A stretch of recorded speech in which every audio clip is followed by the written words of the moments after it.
Hi friends, welcome to Jio mentor. എൻ്റെ പേര് സൂരജ് കോടിയേരി. അപ്പോൾ നമ്മൾ കുറച്ച് ദിവസങ്ങളായിട്ട് നമ്മൾ വെയിറ്റ് ചെയ്തിരുന്ന എന്ന് വെച്ച് കഴിഞ്ഞാൽ എൻ്റെ ടെലഗ്രാം ചാനലിലും അതുപോലെ യൂട്യൂബ് കമന്റ് ബോക്സിലൊക്കെ കുറച്ച് നാളുകളായിട്ട് സ്റ്റുഡൻസ് എല്ലാവരും ചോദിച്ചിരിക്കുന്ന ഒരു കാര്യമാണ്, സ്റ്റേറ്റ് സീരീസ് വീണ്ടും ഒന്ന് റിവാമ്പ് ചെയ്തെടുത്തൂടെ, മുഴുവൻ സ്റ്റേറ്റുകളും കംപ്ലീറ്റ് ചെയ്തുകൂടെയാണ്. അതിന്റെ ഭാഗമായിട്ട് കുറച്ച് ദിവസങ്ങളായിട്ട് കുറച്ച് തിരക്കിലായിരുന്നു. അതുകൊണ്ട് മുഴുവൻ സ്റ്റേറ്റും കംപ്ലീറ്റ് ചെയ്യാൻ പറ്റിയിട്ടില്ല. നമ്മൾ 10 സ്റ്റേറ്റ് വരെ ഇതുവരെ കംപ്ലീറ്റ് ചെയ്തു. അങ്ങ് ഹിമാചൽ പ്രദേശ് തൊട്ട് ഗോവ വരെ നമ്മൾ പറഞ്ഞതാണ്. അപ്പോ മഹാരാഷ്ട്രയാണ് നമ്മൾ ഇന്ന് ഡിസ്കസ് ചെയ്യാൻ പോകുന്നത്. ഇപ്പോ എനിക്ക് നിങ്ങളോട് പറയാനുള്ളത്, എനിക്ക് നിങ്ങളുടെ സപ്പോർട്ടാണ് വേണ്ടത്. കമന്റ് ബോക്സിലൂടെ നിങ്ങളുടെ റിവ്യൂ, അതിപ്പോ മോശമാണെങ്കിലും നല്ലതാണെങ്കിലും അറിയിക്കുക. പോസിറ്റീവ് ആണെങ്കിലും നെഗറ്റീവ് കമന്റ്സ് ആണെങ്കിലും അറിയിക്കുക. ഇനി നിങ്ങൾക്ക് എന്തെങ്കിലും ആഡ് ചെയ്യണം എന്ന് തോന്നുകയാണെങ്കിൽ അതും കമന്റ് ബോക്സിലൂടെ പറയുക. അപ്പോ നമുക്ക് മഹാരാഷ്ട്ര തുടങ്ങിയാലോ? വേറെ കൂടുതലൊന്നും പറയാനില്ല, ഡയറക്റ്റ്ലി നമുക്ക് മഹാരാഷ്ട്ര തുടങ്ങാം. ഇനി ടെലഗ്രാം ചാനലിൽ ഫോളോ ചെയ്യാത്തവരോട്, ജിയോ മെന്റർ എന്നാണ് എൻ്റെ ടെലഗ്രാം ചാനലിന്റെ പേര്. ജിയോ മെന്റർ നമ്മുടെ ചാനലിന്റെ പേര് തന്നെ. അപ്പോൾ ഇതിൽ സെർച്ച് ചെയ്ത് കഴിഞ്ഞാൽ നിങ്ങൾക്ക് ടെലഗ്രാം ചാനലിലും ജോയിൻ ചെയ്യാവുന്നതാണ്. ടെലഗ്രാം ചാനലിലും കുറച്ച് കാര്യങ്ങൾ ഞാൻ അപ്ഡേറ്റ് ചെയ്യുന്നതാണ്. ഓക്കെ, അപ്പോൾ നമുക്ക് നേരെ മഹാരാഷ്ട്രയിലേക്ക് പോകാം. ആസ് യൂഷ്വൽ നമ്മൾ സാധാരണ സ്റ്റേറ്റ് സീരീസ് എങ്ങനെയായിരുന്നു ചെയ്തുകൊണ്ടിരുന്നത്? ആദ്യം നമ്മൾ സ്റ്റേറ്റിന്റെ അതിർത്തി പറയും, അല്ലേ? പിന്നെ തലസ്ഥാനവും മറ്റു നഗരങ്ങൾ എന്തെങ്കിലുമൊക്കെ ഉണ്ടെങ്കിൽ അത് പറയും.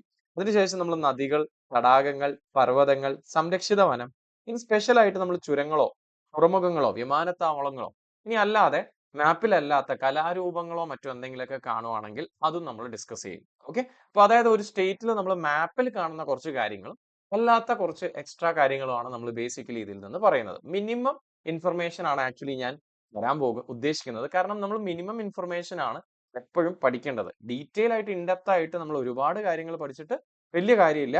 നമ്മൾ എപ്പോഴും മിനിമം ഇൻഫർമേഷൻ കൃത്യമായിട്ട് പഠിക്കുക എന്നുള്ളതാണ് ഏറ്റവും ഇമ്പോർട്ടന്റ്. ഓക്കെ, അപ്പോ നമ്മൾ ആദ്യം അതിർത്തിയിലേക്ക് പോകാം.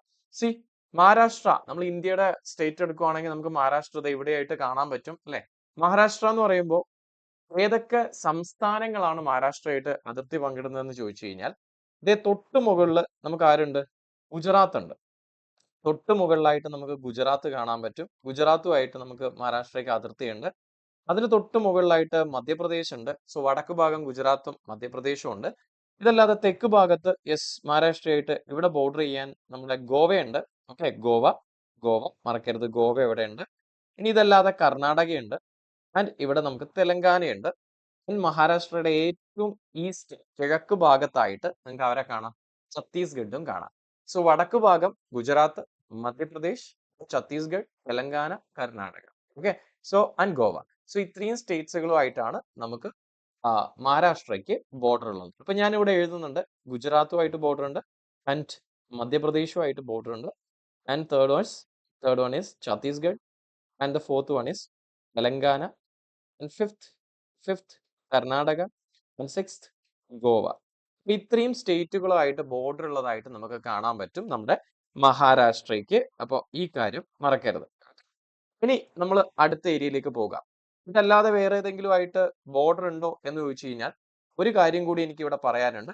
ബോർഡർ ഉള്ള ഒരു യൂണിയൻ ടെറിട്ടറി ഉണ്ട്. അത് മാപ്പിൽ ഒരുപക്ഷെ നിങ്ങൾക്ക് കാണാൻ പറ്റില്ല. സ്റ്റേറ്റ്സ് ഈ 6 എണ്ണാണെങ്കിലും നമുക്ക് യൂണിയൻ ടെറിട്ടറി എന്താണ്, ഒരു യൂണിയൻ ടെറിട്ടറി ആയിട്ട് ബോർഡർ ഉണ്ട്. അത് നമ്മുടെ നാഗർ ഹവേലിയാണ്. ഓക്കെ, അത് നമ്മുടെ നാഗർ ഹവേലിയാണ്. നാഗർ ഹവേലി എന്ന് പറയുന്നത് Daman and Diu and Dadra and Nagar Haveli. ഇപ്പൊ വലിയൊരു യൂണിയൻ ടെറിട്ടറി അല്ലെ, Dadra and Daman and Diu and Dadra and Nagar Haveli. ഇതിന്റെ ഭാഗമാണ് നമ്മുടെ നാഗർ ഹവേലി, മറക്കരുത്. ഓക്കെ, അപ്പൊ നാഗർ ഹവേലി ആയിട്ട് മഹാരാഷ്ട്രയ്ക്ക് ബോർഡർ ഉണ്ട്. മാപ്പിൽ ഒരുപക്ഷെ കാണാൻ പറ്റില്ല, വളരെ ചെറുതാണ്. ഓക്കെ, സോ ക്ലിയർ അല്ലേ?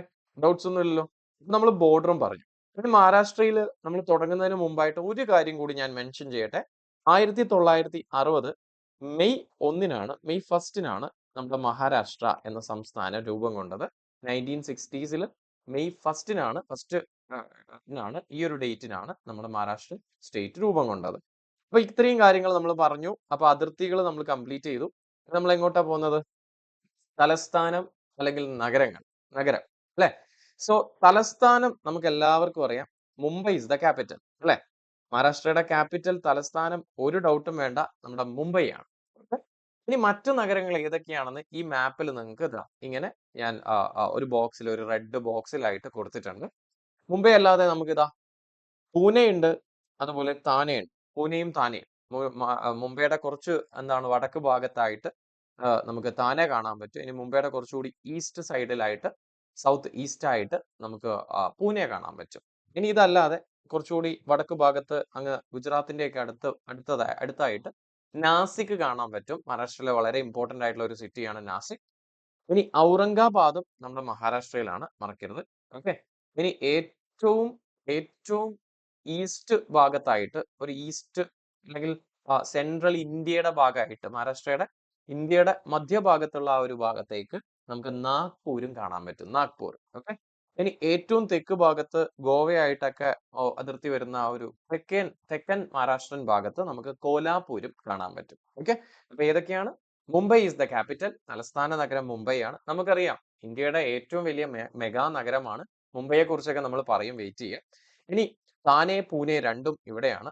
നാസിക് ഇവിടെയാണ്, ഔറംഗാബാദ് ഇവിടെയാണ്, കോലാപൂർ ഇവിടെയാണ്. ഇനിയുണ്ട് ഒരുപാട് സിറ്റികൾ. സതാര എന്ന് പറഞ്ഞിട്ടുള്ള സ്ഥലം, അല്ലെ? അതുപോലെ പർഭാനി എന്ന് പറഞ്ഞിട്ടുള്ള സ്ഥലം. അങ്ങനെ ഒരുപാട് സ്ഥലങ്ങളുള്ള ചന്ദ്രാപൂർ എന്ന് പറഞ്ഞിട്ടുള്ള സ്ഥലം, അല്ലെ? നമ്മുടെ ചന്ദ്രാപൂർ, നമ്മുടെ തെർമൽ പവർ പ്ലാന്റ് ഒക്കെയുള്ള മഹാരാഷ്ട്രയിലെ സ്ഥലമായിട്ടുള്ള ചന്ദ്രാപൂർ, ഇതൊക്കെ സ്ഥിതി ചെയ്യുന്നത് ഇവിടെയാണ്. എന്നുവെച്ചാൽ ഏറ്റവും കൂടുതൽ നഗരങ്ങളുള്ള അല്ലെങ്കിൽ നഗരവാസികളുള്ള നഗര ജനസംഖ്യയുള്ള സ്ഥലമാണ് നമ്മുടെ മഹാരാഷ്ട്ര. ഈ കാര്യം മറക്കരുത്. ഓക്കെ. അപ്പൊ എനിവേ നമ്മൾ മാപ്പിൽ ഓരോ സിറ്റീസും എവിടെയാണെന്ന് വളരെ വ്യക്തമായിട്ട് ഈ ഒരു മാപ്പിൽ നമ്മൾ പഠിച്ചിട്ടുണ്ട്. ഇനി നമ്മൾ പോകുന്നത് നേരെ ഓരോ സിറ്റീസ് ആയിട്ടാണ്. ആദ്യം എനിക്ക് പറയാനുള്ളത് മുംബൈയെ കുറിച്ചാണ്. മുംബൈയുടെ ഏറ്റവും പ്രധാനപ്പെട്ട കാര്യങ്ങൾ ഞാൻ പറയാം. ആദ്യം തന്നെ മുംബൈ ആണ് നമ്മുടെ ക്യാപിറ്റൽ, അല്ലെ? മഹാരാഷ്ട്രയുടെ ക്യാപിറ്റൽ അല്ലെങ്കിൽ തലസ്ഥാനം എന്ന് പറയുന്നത് നമ്മുടെ മുംബൈ ആണ്. ഈ കാര്യം ഞാൻ ആദ്യം തന്നെ എഴുതി വെക്കുന്നു. ഇനി മുംബൈ ആദ്യത്തെ പേര് ബോംബെ എന്നായിരുന്നു. ബോംബെ എന്ന പേര് പിന്നീട് മുംബൈ ആയി മാറിയത് 1995 95 വരെ ഇത് ബോംബെ എന്നാണ് അറിയപ്പെട്ടിരുന്നത്. പിന്നീടാണ് മുംബൈ എന്നുള്ള പേരിലേക്ക് മാറിയത് 1995. ഇനി ബോംബെ അല്ലെങ്കിൽ മുംബൈ എന്ന് പറയുന്നത് നമ്മുടെ ഇന്ത്യയുടെ മെഗാ നഗരമാണ്. ഇന്ത്യയുടെ മെഗാ സിറ്റിയാണ്. ഏറ്റവും കൂടുതൽ പോപ്പുലേഷൻ ഉള്ള സിറ്റികളിൽ ഒന്നാണ് മുംബൈ. ഏറ്റവും കൂടുതൽ പോപ്പുലേഷൻ ഉള്ള city, the most congested city in India.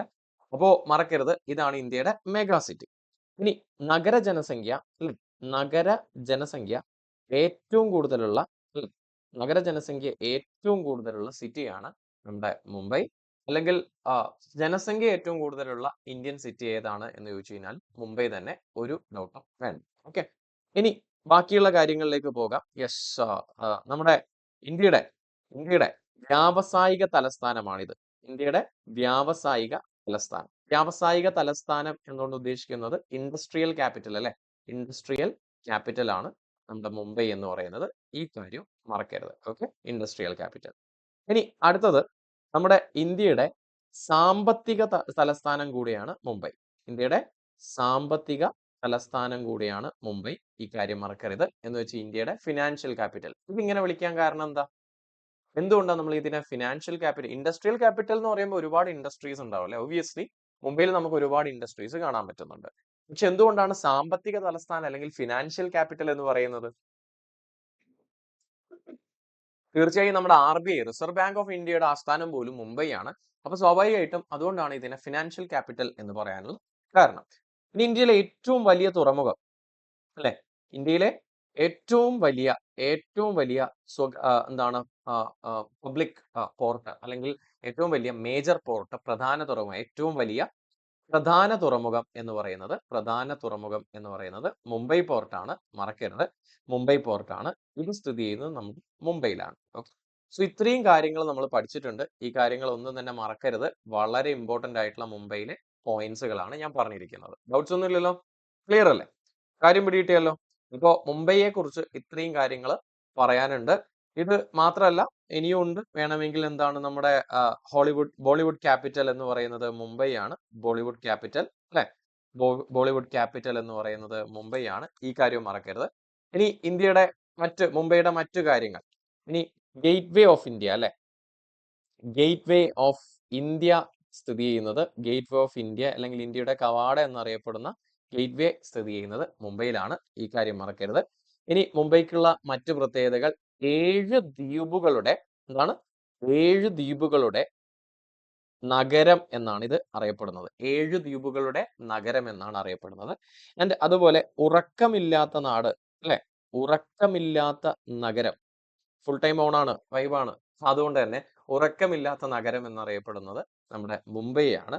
ഇനി ഇതല്ലാതെ ഇന്ത്യയുടെ കോട്ടണോപോളിസ് ആണ്. ഇതിന് പറയാൻ കാരണം, ഇതെന്താ കാരണം എന്ന് വെച്ച് കഴിഞ്ഞാൽ, നമുക്ക് കോട്ടണോപോളിസ് എന്ന് പറയുന്നത് ആക്ച്വലി മാഞ്ചസ്റ്റർ, നമ്മുടെ യുകെയിലെ മാഞ്ചസ്റ്ററിനെ തന്നെയാണ് കോട്ടണോപോളിസ് എന്ന് പറയുന്നത്. ആ, ഏറ്റവും കൂടുതൽ വസ്ത്രം അല്ലെ, തുണി മില്ലുകളും മറ്റുമുള്ള ഇന്ത്യയിലെ സ്റ്റേറ്റ് ആണ് നമ്മുടെ മഹാരാഷ്ട്രയും ഗുജറാത്തും. അപ്പൊ അതുകൊണ്ട് തന്നെ മഹാരാഷ്ട്രയിൽ ഏറ്റവും കൂടുതൽ കോട്ടൺ ഉൽപ്പാദിപ്പിക്കുന്നത്, ഏറ്റവും കൂടുതൽ കറുത്ത മണ്ണ് അവിടെയാണുള്ളത്. അതുകൊണ്ട് ഏറ്റവും കൂടുതൽ പരുത്തി ഇവിടെയാണ് ഉൽപ്പാദിപ്പിക്കുന്നത്. അപ്പൊ പരുത്തി കൊണ്ട് എന്തുണ്ടാക്കും? തുണി മില്ലിലും തുണികൾ ഉണ്ടാക്കും, തുണിത്തരങ്ങൾ ഉണ്ടാക്കും. അപ്പൊ ഈ തുണിത്തരങ്ങൾ പണ്ട് മുതലേ ബ്രിട്ടീഷ് എറ തൊട്ട് ഈ കോട്ടണും അതുപോലെ തുണിത്തരങ്ങളും രണ്ടും എക്സ്പോർട്ട് ചെയ്തിരുന്നത് മുംബൈ തുറമുഖത്തിലൂടെയാണ്. അതുകൊണ്ടാണ് മുംബൈയെ നമ്മൾ കോട്ടണോപോളിസ് എന്ന് അറിയപ്പെടുന്നത്. കോട്ടന്റെ നാടാണ്. കോട്ടൺ പരുത്തി എക്സ്പോർട്ട് ചെയ്തത് ബ്രിട്ടീഷുകാർ ഇവിടെ നിന്നാണ് കോട്ടൺ അടിച്ചു മാറ്റി വിദേശ വസ്ത്രങ്ങളായിട്ട് വീണ്ടും ഇന്ത്യയിലേക്ക് കൊണ്ടുവന്ന് വിറ്റത്. അപ്പൊ ഇവിടുന്നാണ് കോട്ടൺ മെയിൻ ആയിട്ട് മഹാരാഷ്ട്രയുടെ കറുത്ത മണ്ണ്, ഡെക്കാൻ പീഠഭൂമിയുടെ ഒക്കെ ഭാഗമായിട്ടുള്ള മഹാരാഷ്ട്രയുടെ കറുത്ത മണ്ണിലാണ് പരുത്തി കൃഷി ഏറ്റവും കൂടുതലായിട്ട് ചെയ്തത്. അപ്പൊ അതുകൊണ്ടാണ് ഇതിനെ കോട്ടണോപോളിസ് എന്നും, ഗുജറാത്തിലാണ് പിന്നെ ഏറ്റവും കൂടുതൽ പരുത്തി കൃഷി ചെയ്യുന്നത്. അപ്പൊ സ്വാഭാവികമായിട്ടും ഗുജറാത്തിന്റെ അഹമ്മദാബാദിനെ മാഞ്ചസ്റ്റർ ഓഫ് ഇന്ത്യ എന്നും വിളിച്ചിട്ടുണ്ട്. ഇപ്പോ ഗുജറാത്തിനെ കുറിച്ചൊക്കെ നമ്മൾ ഓൾറെഡി സ്റ്റേറ്റ് സീരീസിൽ പറഞ്ഞിട്ടുണ്ട്. അത് കാണാത്തവരുണ്ടെങ്കിൽ അത് കണ്ടു കഴിഞ്ഞാൽ വളരെ വ്യക്തമായിട്ട് ഈ കാര്യങ്ങളൊക്കെ മനസ്സിലാവുന്നതാണ്. ഓക്കെ, അപ്പോ ഇനി ഇന്ത്യൻ ഹോളിവുഡിന്റെ ക്യാപിറ്റൽ മറക്കരുത്. ഇന്ത്യൻ ഹോളിവുഡ് ക്യാപിറ്റൽ, ഇന്ത്യയിലെ ആദ്യത്തെ ഏറ്റവും പ്രധാനപ്പെട്ട തിയേറ്റർ ആയിട്ടുള്ള റീഗൽ തിയേറ്റർ ഒക്കെ സ്ഥിതി ചെയ്യുന്നത് നമ്മുടെ മുംബൈയിലാണ്. അതുകൊണ്ടാണ് ബോളിവുഡ് ക്യാപിറ്റൽ എന്ന് പറയാനുള്ള പ്രധാനപ്പെട്ട കാരണം. അപ്പൊ മുംബൈയെ കുറിച്ച് ഇത്രയും കാര്യങ്ങൾ പറയാനുണ്ട്. എന്ന് വെച്ചാൽ ക്യാപിറ്റൽ പറഞ്ഞു, മുംബൈക്ക് ബോംബെയിൽ നിന്ന് മുംബൈ എന്നുള്ള പേര് കിട്ടിയ 1995 പറഞ്ഞു. ഇന്ത്യയുടെ മെഗാ സിറ്റി ആണ്. ഇന്ത്യയിലെ ഏറ്റവും കൂടുതൽ പോപ്പുലേഷൻ എന്ന് വെച്ചാൽ ജനസംഖ്യ കൂടിയ സിറ്റിയാണ് നമ്മുടെ മുംബൈ.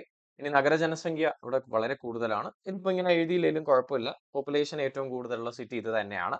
ഇനി വ്യാവസായിക തലസ്ഥാനം അതുപോലെ സാമ്പത്തിക തലസ്ഥാനം രണ്ടും നമ്മുടെ മുംബൈ തന്നെയാണ്. കാരണം റിസർവ് ബാങ്ക് ഓഫ് ഇന്ത്യ ഒക്കെ സ്ഥിതി ചെയ്യുന്ന ഇവിടെയാണ്. ഒരുപാട് ഇൻഡസ്ട്രീസും ഉണ്ട്. ഇന്ത്യയിലെ ഏറ്റവും വലിയ തുറമുഖമായ മുംബൈ പോർട്ട് ഇവിടെയാണ്. ഇനി മുംബൈയിൽ തന്നെ നമുക്ക് മറ്റൊരു പോർട്ട് കൂടി കാണാൻ പറ്റും. ആക്ച്വലി 2 തുറമുഖങ്ങളും മുംബൈയിലുണ്ട്. അത് നമ്മൾ ഈ PPT-യുടെ അവസാനം സ്പെഷ്യൽ ഫാക്ടേഴ്സ് നമ്മൾ പറയുന്ന സമയത്ത് ഡിസ്കസ് ചെയ്യാം. അപ്പൊ 7 ദ്വീപുകളുടെ നഗരം, ഉറക്കമില്ലാത്ത നഗരം, ഗേറ്റ്വേ ഓഫ് ഇന്ത്യ എവിടെയാണ്, അതുപോലെ കോട്ടണോപോളിസ് ഓഫ് ഇന്ത്യയും എവിടെയാണ്.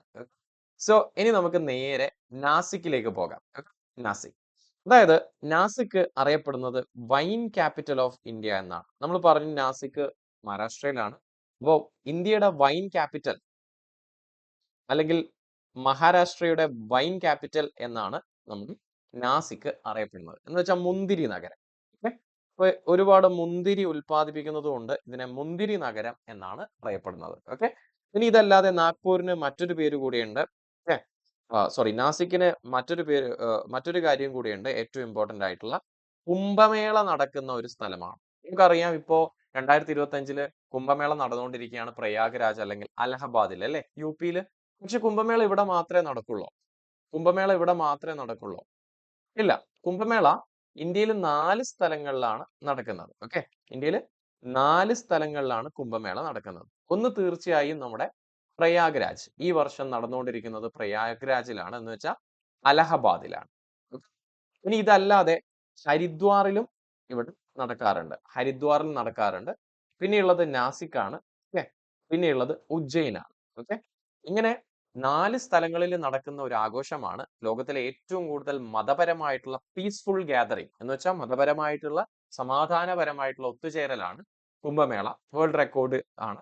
അപ്പൊ കുംഭമേള നടന്നുകൊണ്ടിരിക്കുകയാണ് പ്രയാഗ്രാജ് അലഹബാദിൽ. ഇതേപോലെ നാസിക്കിലും കുംഭമേള നടക്കാറുണ്ട്. അപ്പൊ നിങ്ങൾ ചോദിക്കും സ്വാഭാവികമായിട്ടും, നാസിക്കിൽ ഏത് നദിയുടെ തീരത്താണ് ഈ കുംഭമേള നടക്കുക? തീർച്ചയായും നമുക്കത് നോക്കാം. നാസിക് സ്ഥിതി ചെയ്യുന്നത് ആക്ച്വലി നമ്മുടെ ഗോദാവരിയുടെ കരയിലാണ്. ഗോദാവരിയുടെ കരയിലാണ്. ഇപ്പോ കുംഭമേള നടക്കുന്നത് ഗോദാവരി നദിക്കരയിലായിട്ടായിരിക്കും നാസിക്കിൽ. അപ്പൊ ഈ കാര്യം മറക്കരുത്. അപ്പൊ ഇത്രയും കാര്യങ്ങൾ നാസിക്കുമായി ബന്ധപ്പെട്ടിട്ടുണ്ട്. ഒരു കാര്യം കൂടി ഞാൻ പറഞ്ഞോട്ടെ. അപ്പോ നാസിക് ഗോദാവരിയുടെ കരയിലാണ് എന്ന് നമ്മൾ പഠിച്ചു, അത് മറക്കരുത്.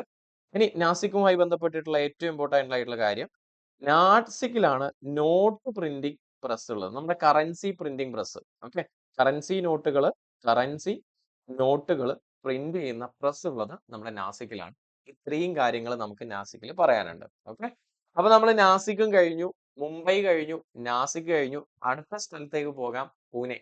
ഓക്കെ, ഇപ്പോ മഹാരാഷ്ട്രയിലെ ഏറ്റവും പ്രധാനപ്പെട്ട മറ്റൊരു നഗരമായ പൂനെയിലേക്ക് പോകാം. പൂനെയുടെ പ്രധാനപ്പെട്ട കാര്യങ്ങൾ ആദ്യം തന്നെ ഞാൻ പറയട്ടെ. പൂനെയാണ് നമ്മുടെ മുംബൈയുടെ സോറി നമ്മുടെ മഹാരാഷ്ട്രയുടെ സാംസ്കാരിക തലസ്ഥാനം എന്ന് പറയുന്നത്. സാമ്പത്തിക തലസ്ഥാനവും നമ്മൾ അതുപോലെ എന്താണ് ഇൻഡസ്ട്രിയൽ ക്യാപിറ്റലും നമ്മൾ കണ്ടതാണ്. രണ്ടും മുംബൈയാണ്. അതേസമയം സാംസ്കാരിക തലസ്ഥാനം എന്ന് പറയുന്നത് നമ്മൾ പൂനെയാണ്, മഹാരാഷ്ട്രയുടെ. ഇനി മഹാരാഷ്ട്രയുടെ സെക്കൻഡ് ലാർജസ്റ്റ് സിറ്റിയാണ്, ഏറ്റവും വലിയ രണ്ടാമത്തെ നഗരമാണ് നമ്മുടെ പൂനെ. മറക്കരുത്, second largest city in Maharashtra. ഈ കാര്യം മറക്കരുത്. ഇനി ഓക്സ്ഫോർഡ് ഓഫ് ഈസ്റ്റ് എന്നും ഇതിനെ വിളിക്കാറുണ്ട്. ഓക്സ്ഫോർഡ് ഓഫ് ഈസ്റ്റ്, കിഴക്കിന്റെ ഓക്സ്ഫോർഡ് എന്ന് വിളിക്കുന്ന, ഓക്സ്ഫോർഡ് നഗരം എന്ന് വിളിക്കുന്നത് നമ്മുടെ പൂനെയെ തന്നെയാണ്. കിഴക്കിന്റെ ഓക്സ്ഫോർഡ്. ഓക്സ്ഫോർഡ് UK-യിലാണ്. അപ്പൊ അതുപോലെ ഇതിനെയാണ് നമ്മൾ മഹാരാഷ്ട്രയിലെ പൂനെയാണ് ഓക്സ്ഫോർഡ് ഓഫ് ഈസ്റ്റ് എന്ന് വിളിക്കുന്നത്. ഇനി queen of Deccan, queen of Deccan, ഡെക്കാനിന്റെ രാജ്ഞി, ഡെക്കാനിന്റെ രാജ്ഞി. ഡെക്കാൻ പീഠഭൂമിയിലാണ്, അതുകൊണ്ട് ഡെക്കാനിന്റെ രാജ്ഞി അല്ലെങ്കിൽ രത്നം അല്ലെ, രാജ്ഞി എന്ന് പറയാറുണ്ട്, അല്ലെങ്കിൽ ഡെക്കാനിന്റെ രത്നം എന്ന് പറയാറുണ്ട്, ഡെക്കാനിന്റെ റാണി, വജ്രം എന്നൊക്കെ പറയാറുണ്ട്. Anyway queen or gem of Deccan എന്നറിയപ്പെടുന്നത് നമ്മുടെ പൂനെയാണ്. ഈ കാര്യം മറക്കരുത്. ഓക്കെ, ഇനി ഏറ്റവും ഇമ്പോർട്ടന്റ് ആയിട്ടുള്ള പൂനെയുമായി ബന്ധപ്പെട്ട് നമ്മൾ എപ്പോഴും കറണ്ട് അഫയറിൽ കേൾക്കുന്ന ഒരു സംഗതി, അതായത് നമ്മുടെ നാഷണൽ വൈറോളജി അല്ലെ ഇൻസ്റ്റിറ്റ്യൂട്ട് എന്ന് വെച്ചാൽ നാഷണൽ ഇൻസ്റ്റിറ്റ്യൂട്ട് ഓഫ് വൈറോളജി സ്ഥിതി ചെയ്യുന്നത് നമ്മൾ പൂനെയിലാണ്. ഓക്കെ, നമ്മൾ നിപ്പയൊക്കെ വന്ന സമയത്ത്, നമ്മൾ അതുപോലെ കൊറോണയൊക്കെ വന്ന സമയത്ത് ആദ്യം നമ്മൾ ഈ വൈറസ് ആരെങ്കിലും എഫക്ട് ചെയ്ത് കഴിഞ്ഞാൽ അവരുടെ ബ്ലഡ് സാമ്പിൾ ഒക്കെ അയച്ചുകൊണ്ടിരുന്നത് നാഷണൽ ഇൻസ്റ്റിറ്റ്യൂട്ട് ഓഫ് വൈറോളജി ഇൻസ്റ്റിറ്റ്യൂട്ടിൽ അയച്ചു എന്ന് പറഞ്ഞിട്ട് നമ്മൾ ന്യൂസിലൊക്കെ കണ്ടിട്ടുണ്ട്, മലയാളം ചാനലുകളിലും ഒക്കെ കണ്ടിട്ടുണ്ട്, ന്യൂസ് പേപ്പറിലും വായിച്ചിട്ടുണ്ട്.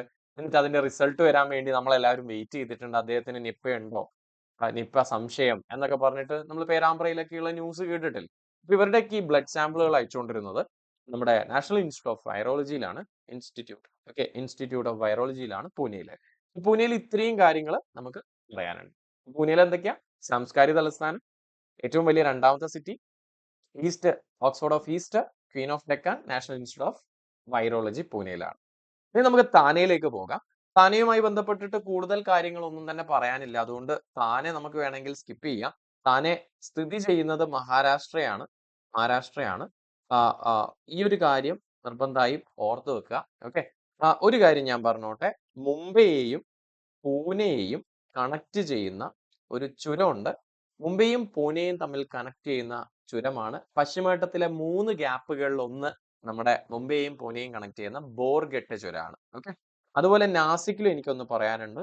ഇപ്പോ ഓർമ്മ വന്നതാണ്, പഠിപ്പിച്ചുകൊണ്ടിരിക്കുമ്പോൾ ഇങ്ങനെ ചില കാര്യങ്ങൾ ഓർമ്മ വരുമ്പോൾ ഞാൻ വീണ്ടും ആഡ് ചെയ്യാറുണ്ട്. അതുപോലെ നിങ്ങൾക്ക് എന്തെങ്കിലും ഉണ്ടെങ്കിൽ കമന്റ് ബോക്സിൽ ഇത് ഇപ്പൊ തന്നെ ആഡ് ചെയ്യാം കേട്ടോ, നിങ്ങൾക്ക് ഇതല്ലാതെ എന്തെങ്കിലും അറിയുമെങ്കിൽ. അപ്പോ മുംബൈയെയും നാസിക്കിനെയും തമ്മിൽ അല്ലെ, മുംബൈയെയും നാസിക്കിനെയും തമ്മിൽ കണക്ട് ചെയ്യുന്ന മറ്റൊരു ചുരമുണ്ട്. അതിന്റെ പേരാണ് താൽഘട്ട്. താൽഘട്ട്. അപ്പൊ ഇത്രയും കാര്യങ്ങൾ നമ്മൾ പഠിച്ചു. ഈ 2 കാര്യങ്ങൾ നമ്മൾ എക്സ്ട്രാ ഇപ്പൊ പറഞ്ഞതാണ്, മറക്കരുത്. മുംബൈയും നാസിക്കിനെയും താൽഘട്ട്, മുംബൈയും പൂനെയും ബോർഗട്ട് ആണ്. പിന്നെയുള്ള മൂന്നാമത്തെ ചുരം കേരളത്തിലാണ്, നമ്മുടെ പാലക്കാട്. കേരളത്തെയും തമിഴ്നാടിനെയാണ് കണക്ട് ചെയ്യുന്നത്. അപ്പോ നമുക്ക് നാഗ്പൂരിലേക്ക് വിട്ടാലോ? നാഗ്പൂർ എന്ന് പറയുമ്പോൾ, നാഗ്പൂർ എന്ന് കേൾക്കുമ്പോഴേ നമുക്ക് ചിലപ്പോൾ ഓറഞ്ച് ഓർമ്മ വരും. നാഗ്പൂർ ഓറഞ്ച് ഉണ്ട് എന്നൊക്കെ പറഞ്ഞിട്ട് നമ്മൾ മാർക്കറ്റിലൊക്കെ കേൾക്കാറുണ്ട് അല്ലെ, ഫ്രൂട്ട്സ് ഒക്കെ വാങ്ങാൻ പോകുമ്പോൾ. നമ്മുടെ ഇന്ത്യയുടെ ഓറഞ്ച് സിറ്റിയാണ്, ഓറഞ്ചിന് ഫേമസ് ആയിട്ടുള്ള സിറ്റിയാണ് നമ്മുടെ നാഗ്പൂർ എന്ന് പറയുന്നത്. സെക്കൻഡ് ക്യാപിറ്റൽ ആണ്. സെക്കൻഡ് ക്യാപിറ്റൽ എന്ന് വെച്ചാൽ രണ്ടാമത്തെ തലസ്ഥാനമാണ് നമ്മുടെ മഹാരാഷ്ട്രയുടെ രണ്ടാമത്തെ തലസ്ഥാനമാണ് നമ്മുടെ എന്താണ് നാഗ്പൂർ. ഈ കാര്യവും മറക്കരുത്. ഇനി നമുക്ക് അടുത്ത പോയിന്റിലേക്ക് പോകാം. ഇന്ത്യയുടെ മധ്യഭാഗം എന്ന് പറയുന്നത് നാഗ്പൂരാണ്. ഇന്ത്യയുടെ മധ്യഭാഗം, ഇന്ത്യയുടെ ഏകദേശം മധ്യഭാഗത്തായിട്ടാണ് നമ്മുടെ ഈ പറഞ്ഞ നാഗ്പൂർ വരുന്നത്. നിങ്ങൾ തന്നെ നോക്കുക, നാഗ്പൂർ ഇതാ ഇവിടെയാണ്. നമ്മുടെ ഇന്ത്യയുടെ മാപ്പിൽ പറയുകയാണെങ്കിൽ ഏകദേശം ഇവിടെ ആയിട്ട് വരും നാഗ്പൂർ. അപ്പൊ ഇന്ത്യയുടെ മധ്യഭാഗമായിട്ടാണ് നമ്മൾ ബേസിക്കലി നാഗ്പൂരിനെ കാണാറ്. ഓക്കെ, അപ്പൊ ഇന്ത്യയുടെ മധ്യഭാഗം എന്നറിയപ്പെടുന്ന നഗരം ചോദിച്ചു കഴിഞ്ഞാൽ ഒരു ഡൗട്ടും വേണ്ട, നമ്മുടെ നാഗ്പൂരാണ്, സെന്റർ ഓഫ് ഇന്ത്യ അല്ലെ, almost the centre of India. ഇനി ഇന്ത്യയുടെ ടൈഗർ ക്യാപിറ്റൽ എന്നറിയപ്പെടുന്നു, ടൈഗർ ക്യാപിറ്റൽ ഓഫ് ഇന്ത്യ എന്നറിയപ്പെടുന്നത് നമ്മുടെ നാഗ്പൂരാണ്. ടൈഗർ ക്യാപിറ്റൽ ഓഫ് ഇന്ത്യ, നാഗ്പൂരിന് അടുത്ത് തന്നെയാണ് നമ്മുടെ പെഞ്ച് കടുവ സങ്കേതമൊക്കെ. അതുകൊണ്ട് തന്നെ ടൈഗർ ക്യാപിറ്റൽ ഓഫ് ഇന്ത്യ എന്നാണ് പൊതുവെ അറിയപ്പെടുന്നത്. ഇവിടെ നിന്നാണ് ടൈഗേഴ്സിനെയൊക്കെ കാണാൻ നമ്മൾ ടൂറും സഫാരിക്കൊക്കെ പോകുന്നത്. അതുകൊണ്ടായിരിക്കണം അങ്ങനെ വിളിക്കപ്പെടുന്നത്. ഓക്കെ, അപ്പൊ നമ്മൾ നാഗ്പൂരും കഴിഞ്ഞു, ഇപ്പൊ പൂനെ കഴിഞ്ഞു, നാഗ്പൂർ കഴിഞ്ഞു, അതുപോലെ നാസിക് കഴിഞ്ഞു, മുംബൈ കഴിഞ്ഞു അല്ലെ. ഒരുവിധം എല്ലാ കാര്യങ്ങളും നമ്മൾ പറഞ്ഞിട്ടുണ്ട്. And last one is Aurangabad. ഔറംഗാബാദിലെ ഒരേ ഒരു കാര്യമേ എനിക്ക് പറയാനുള്ളൂ. ഒന്ന്, തീർച്ചയായും ഇത് സ്ഥിതി ചെയ്യുന്നത് മഹാരാഷ്ട്രയാണെന്ന് നമ്മൾ പഠിച്ചു. ഒരു പ്രധാനപ്പെട്ട കാര്യമാണ് എനിക്ക് പറയാനുള്ളത്, അതായത് അജന്ത എല്ലോറ കേവ്സ് സ്ഥിതി ചെയ്യുന്നത്, അജന്ത അതുപോലെ എല്ലോറ ഗുഹകള്, കേവ്സുകൾ സ്ഥിതി ചെയ്യുന്നത്, അതായത് യുനെസ്കോ പൈതൃക പട്ടികയിൽ ഉൾപ്പെട്ട ഒരു സ്ഥലമാണ് അജന്ത എല്ലോറ കേവ്സ്. ഇത് രണ്ടും സ്ഥിതി ചെയ്യുന്ന ഔറംഗാബാദിന് അടുത്തായിട്ടാണ്. ഓക്കെ, അപ്പൊ ഈ കാര്യം നമ്മൾ പിക്ചർ ഒക്കെ വെച്ച് പഠിക്കും, ഡോണ്ട് വറി. അപ്പൊ ഇത്രയും കാര്യങ്ങളൊന്ന് മനസ്സിലാക്കാം. ഓക്കെ, അപ്പൊ ഇനി മഹാരാഷ്ട്രയിലെ നദികളിലേക്ക് നമ്മൾ പോകാം. ഓക്കെ, അപ്പൊ നദികൾ നമുക്ക് മാപ്പ് വെച്ചിട്ട് തന്നെ നോക്കാം. യെസ്, ഏതൊക്കെ നദികൾ ഒഴുകുന്നുണ്ടെന്ന്. യെസ്, നമുക്ക് നോക്കാം. ആദ്യം ഞാൻ നമ്മുടെ ഗോദാവരിയെ മാർക്ക് ചെയ്യാം. ഓക്കെ, ഇവിടെ നിങ്ങൾക്ക് ഗോദാവരി ദേ ഇങ്ങനെ ഒഴുകി പോകുന്നതായിട്ട് കാണാൻ പറ്റും. ഓക്കെ, ഗോദാവരി നദി ഒഴുകി പോകുന്നതായിട്ട് കാണാൻ പറ്റും. ഇതാണ് നമ്മുടെ ഗോദാവരി നദി. ഓക്കെ, ഗോദാവരി കാണാം. ഗോദാവരിയുടെ യെസ് എന്താണ് എന്താണ് പോഷക നദി, ട്രിബ്യൂട്ടറി ആയിട്ടുള്ള എന്താണ് പൂർണ്ണ എന്ന് പറഞ്ഞിട്ടുള്ള ഒരു നദി ഒഴുകി പോകുന്നത് കാണാം. ഓക്കെ, സോ ഈ കാര്യങ്ങളൊന്നും മറക്കരുത്. അതിനുശേഷം തപ്തി നദി ഇവിടെ ഏറ്റവും വടക്ക് ഭാഗത്തായിട്ട് താപി നദി ഒഴുകുന്നതായിട്ട് കാണാൻ പറ്റും. ഓക്കെ, ഗോദാവരിക്ക് മാത്രമല്ല താപിക്കും പൂർണ്ണ എന്ന് പറഞ്ഞിട്ട് മറ്റൊരു നദിയുണ്ട്. ഓക്കെ, പോഷക നദിയായിട്ട്. പൂർണ്ണ എന്ന് പറഞ്ഞിട്ട് ഗോദാവരിക്കും താപിക്കും ഉണ്ട് കേട്ടോ ഈ പോഷക നദികൾ. നർമ്മദ ഇങ്ങ് ടച്ച് ചെയ്ത് പോകുന്നുണ്ട്, പക്ഷെ നമുക്ക് അങ്ങ് ശരിക്കും അങ്ങോട്ട് കാണാൻ പറ്റില്ല. ഇതാരാ? നർമ്മദയാണ്. ഇനി ഇതല്ലാതെ ഇതാരാ? ഇത് താപ്തിയാണ്, താപ്തി. ഇനി ഇതാരാണ്? ഗോദാവരിയാണ്. ഓക്കെ, ഇത് പൂർണ്ണയാണ്. പൂർണ്ണ, രണ്ടിനും പോഷക നദിയുടെ പേര് പൂർണ്ണ എന്ന് തന്നെയാണ്. ഇനി ഗോദാവരിയുടെ ഒരുവിധം പോഷക നദികൾ പലതും ഇതുവഴി കടന്നു പോകുന്നതായിട്ട് നിങ്ങൾക്ക് കാണാൻ പറ്റും. ഓക്കെ, ഇതുവഴി ഇത് ഇങ്ങനെ ഒഴുകുന്നതായിട്ട് കാണാൻ പറ്റും. ഇതാണ് പെൻഗംഗ. പെൻഗംഗ എന്നറിയപ്പെടുന്നത് ഗംഗയുടെ പോഷക നദിയല്ല, നമ്മുടെ ഗോദാവരിയുടെ പോഷക നദിയാണ്. ഇനി ഗോദാവരിയുടെ വളരെ പ്രധാനപ്പെട്ട മറ്റൊരു പോഷക നദിയായ വർദ്ധയും ഇതുവഴി കടന്നു പോകുന്നതായിട്ട് കാണാൻ പറ്റും. ഈ കാര്യവും മറക്കരുത്. ഓക്കെ, അതുപോലെ ഇന്ദ്രാവതി, ഇതുപോലുള്ള നദികളൊക്കെ ഇവിടെ വന്ന് പോകുന്നതായിട്ട് കാണാൻ പറ്റും. ഇനി നമ്മുടെ കൃഷ്ണ നദിയുടെ പോഷക നദിയായിട്ടുള്ള ഏറ്റവും പ്രധാനപ്പെട്ട നദിയായ ഭീമാ നദി ഇതിലൂടെ ഒഴുകി കൃഷ്ണയിലേക്ക് പോയി ചേരുന്നത് കാണാൻ പറ്റും. ഓക്കെ, ഈ നദികളൊക്കെ ഉത്ഭവിക്കുന്നത് നമ്മുടെ ഈ പറഞ്ഞ പശ്ചിമഘട്ടത്തില് നമ്മുടെ മഹാരാഷ്ട്രയിൽ വെച്ചാണ്. അപ്പോ ഗോദാവരി അതുപോലെ കൃഷ്ണ നദി അല്ലെ, കൃഷ്ണ നദി ഏറ്റവും തെക്ക് ഭാഗത്ത് ഈ ഭാഗത്തായിട്ട് കാണാൻ പറ്റും. കൃഷ്ണ നദി സംവേർ ചെയ്യാൻ. ഓക്കെ, കൃത്യമായിട്ട് മാപ്പിൽ രേഖപ്പെടുത്തിയിട്ടില്ല. I think this is the one. ഇതാണ് കൃഷ്ണ ആയിരിക്കണം, ഇത് തന്നെ ആയിരിക്കണം എന്ന് തോന്നുന്നു. ഓക്കെ, സോ ഈ കാര്യം മറക്കരുത്. ഇനി അടുത്തത് ഭീമ. ഭീമ നമ്മൾ വളരെ വ്യക്തമായിട്ട് കണ്ടു. ആൻഡ് അതുപോലെ ഏറ്റവും പ്രധാനപ്പെട്ട ഒരു നദിയുണ്ട്, ഇതാണ് ആ നദി. മഹാരാഷ്ട്രയുടെ ജീവരേഖ എന്നറിയപ്പെടുന്ന നദിയാണ് ഇത്. ലൈഫ് ലൈൻ ഓഫ് മഹാരാഷ്ട്ര എന്നറിയപ്പെടുന്നത്. ഇത് PSC എക്സാമിന് ചോദിക്കാറുണ്ട്. കൊയ്ന നദിയാണ് ഇത്. ഏതാ? കൊയ്ന നദിയാണ് ഇത്. കൊയ്ന നദി മാത്രമല്ല, കൊയ്ന നദിയിൽ ഒരു ഡാമും ഉണ്ട്. അതിന്റെ പേരും കൊയ്ന ഡാം എന്ന് തന്നെയാണ്. മഹാരാഷ്ട്രയിലെ ഏറ്റവും പ്രധാനപ്പെട്ട ഡാം ആണത്. ഈ നദിയിലാണ് ഈ ഡാം സ്ഥിതി ചെയ്യുന്നത്, കൊയ്ന ഡാം. വളരെ വലിയ ഡാം ആണ്. ഓക്കെ, സോ ക്ലിയർ അല്ലേ? ഡൗട്ട്സ് ഒന്നും ഇല്ലല്ലോ. അപ്പൊ നമുക്ക് അടുത്ത ഏരിയയിലേക്ക് പോയാലോ? അപ്പൊ നദികള് നമ്മൾ ഏകദേശം നോക്കിയിട്ടുണ്ട്. എല്ലാത്തിന്റെ പേരും ഞാൻ ഒന്നുകൂടി എഴുതുന്നുണ്ട്. ഗോദാവരി അതുപോലെ കൃഷ്ണയും രണ്ടും നമുക്ക് മഹാരാഷ്ട്ര ഭാഗത്ത് നിന്ന് ഒഴുകി പോകുന്നതായിട്ട് കാണാൻ പറ്റും. ഇനി കൃഷ്ണ എവിടുന്ന ഉത്ഭവിക്കുന്നത്?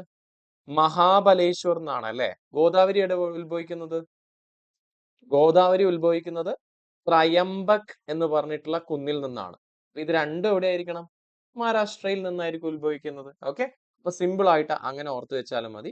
ഇനി കൃഷ്ണയുടെ പോഷക നദികളായിട്ടുള്ള ഭീമ അല്ലെ, ഭീമയൊക്കെ മഹാരാഷ്ട്രയിലുണ്ട്. ഇനി ഗോദാവരിയുടെ പോഷക നദികളായിട്ടുള്ള ഇവിടെ എഴുതുന്നുണ്ട് വർദ്ധ. ആരൊക്കെയാ? വർധ, അതുപോലെ നേത്രാവതി. നേത്രാവതി വേറൊരു നദിയുണ്ട്, അതുകൊണ്ട് ഞാൻ ഇവിടെ എഴുതുന്നില്ല. കാരണം കർണാടക കേരള ബോർഡറിൽ കാസർഗോഡിന് തൊട്ട് വടക്കായിട്ട് നേത്രാവതി വേറെയുണ്ട്.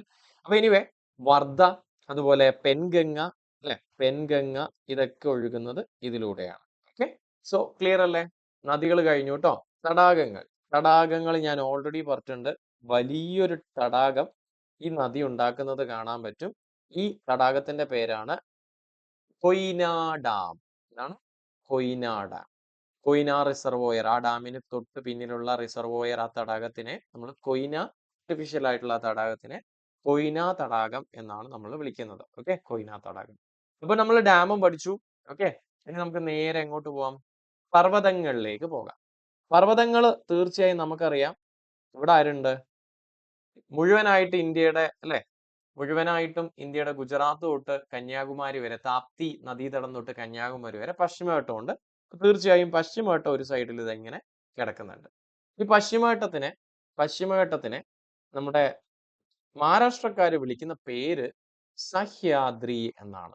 സഹ്യാദ്രി. സ അഹ അദ്രി. സ എന്ന് വെച്ച് കഴിഞ്ഞാൽ സർപ്പം, എന്ന് വെച്ചാൽ സ്നേക്, പാമ്പ്. അഹം എന്ന് വെച്ചാൽ വിഷം, അദ്രി എന്ന് വെച്ചാൽ പർവ്വതം. അപ്പോ സ അഹദ്രി. അപ്പൊ സഹ്യാദ്രി എന്തായിരിക്കും? ആ വിഷമുള്ള പാമ്പുള്ള പർവ്വതം. അങ്ങനെയാണ് ഇത് അറിയപ്പെടുന്നത്, പശ്ചിമഘട്ടം. ഓക്കെ, സോ ക്ലിയർ അല്ലേ? ഇപ്പൊ നമ്മൾ അതും കഴിഞ്ഞു, പർവ്വതം കഴിഞ്ഞു. ഇനി സംരക്ഷിത വനം. സംരക്ഷിത വനത്തിൽ ബേസിക്കലി നമ്മൾ പഠിക്കുന്നത് ദേശീയ ഉദ്യാനം, അല്ലെ? എന്തൊക്കെയാ? ദേശീയ ഉദ്യാനം, അല്ലെങ്കിൽ വന്യജീവി സങ്കേതങ്ങൾ, അല്ലെങ്കിൽ കടുവാ സങ്കേതങ്ങൾ തുടങ്ങിയവ കാര്യങ്ങളാണ്. ഒന്നുമില്ല, നമ്മൾ ഏറ്റവും പ്രധാനപ്പെട്ട കുറച്ച് ദേശീയോദ്യാനങ്ങൾ മാത്രം പഠിച്ചാൽ മതി. അതായിരിക്കും എക്സാമിന് പൊതുവെ ചോദിക്കുന്നത്. ഞാനിതാ ഈ മാപ്പിൽ നിന്ന് തന്നെ നിങ്ങൾക്ക് കാണിച്ചു തരാം. ആദ്യം തന്നെ നമുക്ക് തെക്ക് ഭാഗത്തായിട്ട് ചന്ദോലി നാഷണൽ പാർക്ക് കാണാൻ പറ്റും. Chandoli national park. ഇനി നമ്മുടെ മുംബൈ നഗരത്തിന്റെ തൊട്ട് വടക്കു ഭാഗത്തായിട്ട് മുംബൈ നഗരത്തിൽ തന്നെ സഞ്ജയ് ഗാന്ധി നാഷണൽ പാർക്കും കാണാൻ പറ്റും. ഇതേ കണ്ടില്ലേ? മുംബൈ നഗരത്തിന് തൊട്ടടുത്തുള്ള ഒരു ക്യാമറ ട്രാപ്പിൽ കിട്ടിയ ഒരു ഫോട്ടോയാണിത്. നിങ്ങൾക്ക് കാണാൻ പറ്റും, വലിയൊരു നഗരം താഴെ കിടക്കുന്നുണ്ട്. അതിന് തൊട്ട് മുകളിലായിട്ട് ഒരു ലെപ്പേർഡിനെ നമുക്ക് ക്യാമറ ട്രാപ്പിൽ ഫോട്ടോ കിട്ടിയിട്ടുണ്ട്. മുംബൈ നഗരത്തിൽ ഒരുപാട് തൊട്ടടുത്തുള്ള സ്ഥലങ്ങൾ, ഇത് സ്കൈ സ്കാപ്പേഴ്സും വലിയ ബിൽഡിംഗ് ഒക്കെ ഉള്ള സ്ഥലമാണ്. അപ്പൊ ഇവിടെ പോലും നമുക്ക് ലെപ്പേർഡ്സിനെ സുലഭമായിട്ട് കാണാൻ പറ്റും, പുള്ളിപ്പുലികളെ. ഓക്കെ, പുലികൾ ഒരുപാടുള്ള സ്ഥലമാണ് നമ്മുടെ മുംബൈ നഗരത്തിന് ചുറ്റുമുള്ള സ്ഥലങ്ങൾ. ഇപ്പോ ഇവൻ സിറ്റിയുടെ അടുത്തുള്ള സ്ഥലങ്ങളിൽ പോലും നമുക്ക് ഈ പറയുന്ന റീഗൽ തിയേറ്ററിന് അടുത്ത് പോലും നമുക്ക് ഈ ലെപ്പേർഡ്സിനെയൊക്കെ വരുന്നതായിട്ട് കണ്ടിട്ടുണ്ട്. ഓക്കെ, അപ്പോ അതുകൊണ്ട് സഞ്ജയ് ഗാന്ധി നാഷണൽ പാർക്ക് എന്നാണ് ഈ ലെപ്പേർഡ്സുകൾ മുംബൈ നഗരത്തിന് അടുത്ത് വരുന്നത്. അപ്പോൾ മുംബൈ നഗരത്തിന് അടുത്തുള്ള ഒരു ദേശീയ ഉദ്യാനമാണ് സഞ്ജയ് ഗാന്ധി ദേശീയോദ്യാനം, മറക്കരുത്. ഇനി ഇതല്ലാതെ ഏറ്റവും ഫേമസ് ആയിട്ടുള്ള എക്സാമിന് എപ്പോഴും ചോദിക്കുന്ന, PSC ചോദിക്കുന്ന തബോദ, അല്ലെ, sorry, Tadoba Andhari national park സ്ഥിതി ചെയ്യുന്നത് മഹാരാഷ്ട്രയിലാണ്. മഹാരാഷ്ട്ര ബോർഡറിലായിട്ട് വരും തഡോബ അന്താരി നാഷണൽ പാർക്ക്. ഇതല്ലാതെ പെഞ്ച് നാഷണൽ പാർക്കും കാണാൻ പറ്റും. പെഞ്ച് നാഷണൽ പാർക്ക് മഹാരാഷ്ട്രയിൽ മാത്രമല്ല, ബാക്കി ഭാഗം എവിടെയുണ്ട്? മഹാരാഷ്ട്രയിലും ഉണ്ട്, മധ്യപ്രദേശിലും, ബാക്കി ഭാഗം മധ്യപ്രദേശിലായിട്ട് കാണാൻ പറ്റും. ഇതൊക്കെയാണ് ഇന്ത്യയിലെ, അതായത് മഹാരാഷ്ട്രയിലെ ഏറ്റവും പ്രധാനപ്പെട്ട PSC എപ്പോഴും ചോദിക്കുന്ന തരത്തിലുള്ള ദേശീയോദ്യാനങ്ങൾ. ഇതല്ലാതെ ഒരുപാട് വന്യജീവി സങ്കേതങ്ങളും ഇവിടെ കാണാൻ പറ്റും. തീർച്ചയായും എനിക്കൊരു പ്രധാനപ്പെട്ട കാര്യം ഇവിടെ മെൻഷൻ ചെയ്യാനുണ്ട്. ഇന്ത്യയിലെ ഏറ്റവും കൂടുതൽ, നിങ്ങൾ ആലോചിക്കുക, ഇന്ത്യയിൽ ഏറ്റവും കൂടുതൽ, ഓക്കെ, ഏറ്റവും കൂടുതൽ വന്യജീവി സങ്കേതങ്ങൾ, അല്ലെ, വന്യജീവി സങ്കേതങ്ങൾ കാണുന്നത്, അതായത് വൈൽഡ് ലൈഫ് സാങ്ച്വറീസ് കാണുന്നത് മഹാരാഷ്ട്രയിലാണ്. ഈ കാര്യം മറക്കരുത്. ഇന്ത്യയിൽ ഏറ്റവും കൂടുതൽ വന്യജീവി 50-ലധികം വന്യജീവി സങ്കേതം കാണുന്ന ഒരു എന്താണ് സ്റ്റേറ്റ് ആണ് മഹാരാഷ്ട്ര. ഇതും ഒരു എക്സാമിന്റെ ക്വസ്റ്റ്യൻ ആണ്, മറക്കരുത്. It's A very important question, മറക്കരുത്. ഏറ്റവും കൂടുതൽ വന്യജീവി സങ്കേതങ്ങൾ കാണുന്ന സ്റ്റേറ്റ്. അപ്പോൾ നമ്മൾ അതും കഴിഞ്ഞു. സംരക്ഷിത വനത്തിന്റെ കാര്യങ്ങളൊക്കെ നമ്മൾ പറഞ്ഞിട്ടുണ്ട്. ഏതൊക്കെയാണ് സ്ഥലങ്ങളെന്ന് ഓർമ്മയുണ്ടല്ലോ? Sanjay Gandhi national park. Sanjay Gandhi national park എവിടെയത്? മുംബൈ നഗരത്തിനടുത്ത്, അല്ലെ? നമ്മൾ പറഞ്ഞിട്ടുണ്ട്, താനെക്കും മുംബൈക്കൊക്കെ ഇടയിലായിട്ടുള്ള ഒരു ദേശീയോദ്യാനാണ്. ഇതല്ലാതെ നമ്മൾ തഡോബ അന്താരി പറഞ്ഞു, അല്ലെ? തഡോബ അന്താരി പറഞ്ഞു, അല്ലെ? തഡോബ അന്താരി. പിന്നെ നമ്മൾ പെഞ്ച് പറഞ്ഞു, അല്ലെ? പെഞ്ച് പറഞ്ഞു. പിന്നെ ഏറ്റവും തെക്ക് ഭാഗത്തുള്ള ചന്ദോലി നാഷണൽ പാർക്കിനെ കുറിച്ച് നമ്മൾ പറഞ്ഞിട്ടുണ്ട്. Okay, Chandoli national park. ഇതൊക്കെയാണ് പ്രധാനപ്പെട്ട ദേശീയോദ്യാനങ്ങൾ. ഇനി നമുക്ക് സ്പെഷ്യൽ ആയിട്ട് വേറെ എന്തെങ്കിലുമൊക്കെ കാര്യങ്ങൾ പറയാനുണ്ടോ? ചുരങ്ങളോ, തുറമുഖങ്ങളോ, വിമാനത്താവളോ, ഐലൻഡ്സോ, അങ്ങനെ എന്തെങ്കിലുമൊക്കെ പറയാനുണ്ടോ? തീർച്ചയായും നമുക്ക് 2-3 ദ്വീപുകളെ കുറിച്ച് പറയാനുണ്ട്. മുംബൈ അറിയപ്പെടുന്നത് തന്നെ 7 ദ്വീപുകളുടെ നാട് എന്നാണ്. തീർച്ചയായും നമുക്ക് ഈ 7 ദ്വീപുകൾ മൊത്തമൊന്നും പഠിക്കേണ്ട ആവശ്യമില്ല. എന്താണ് 7 ദ്വീപുകളുടെ നഗരം എന്നാണ് നമ്മുടെ മുംബൈ അറിയപ്പെടുന്നത്. ഇതിൽ തന്നെ മുംബൈയിൽ കാണപ്പെടുന്ന ഏറ്റവും പ്രധാനപ്പെട്ട കുറച്ച് PSC ചോദിക്കുന്ന ഐലൻഡ്സ്. ഓയിസ്റ്റർ ഐലൻഡ് എപ്പോഴും ചോദിക്കാറുണ്ട്. ഇതും സ്ഥിതി ചെയ്യുന്നത് മുംബൈയിലാണ്. ഇതിന്റെ പ്രത്യേകത എന്താണെന്ന് വെച്ച് കഴിഞ്ഞാൽ നമ്മുടെ മുംബൈ നേവൽ സ്റ്റേഷൻ, നാവിക അക്കാഡമി അല്ലെങ്കിൽ നാവിക താവളമാണ് നമ്മുടെ ഓയിസ്റ്റർ ഐലൻഡിൽ സ്ഥിതി ചെയ്യുന്നത്. Okay, so oyster island Indian നേവിയുടെ നേവൽ സ്റ്റേഷൻ ആണ്, മറക്കരുത്. ഇനി ഇതല്ലാതെ നമുക്ക് അലിയബേട്ട് ഐലൻഡ് സ്ഥിതി ചെയ്യുന്നതും ഇവിടെ തന്നെയാണ്. അലിയബേട്ട് ഐലൻഡ് സ്ഥിതി ചെയ്യുന്നത് നമ്മുടെ നർമ്മദയിലാണ്. നർമ്മദ റിവറിലായിട്ടാണ് സ്ഥിതി ചെയ്യുന്നത് മഹാരാഷ്ട്രയിൽ. സോ ഈ കാര്യം മറക്കരുത്. ഓക്കെ, സോ ക്ലിയർ അല്ലേ? ഓക്കെ, നമ്മൾ നേരത്തെ റിവർ എഴുതിയപ്പോ മാപ്പിൽ പറഞ്ഞിട്ടുണ്ട്, പക്ഷെ ഇവിടെ എഴുതിയിട്ടില്ല അല്ലേ? നർമ്മദയും താപ്തിയും മറക്കല്ലേ. ഞാൻ ഇവിടെ മാപ്പിൽ വരച്ചു കാണിച്ചു തന്നിട്ടുണ്ട് നർമ്മദയും താപ്തിയും. നർമ്മദ ഇവിടെയുണ്ട്, താപ്തി ഇവിടെയുണ്ട്. ഓക്കെ, മറന്നു പോരുതേ.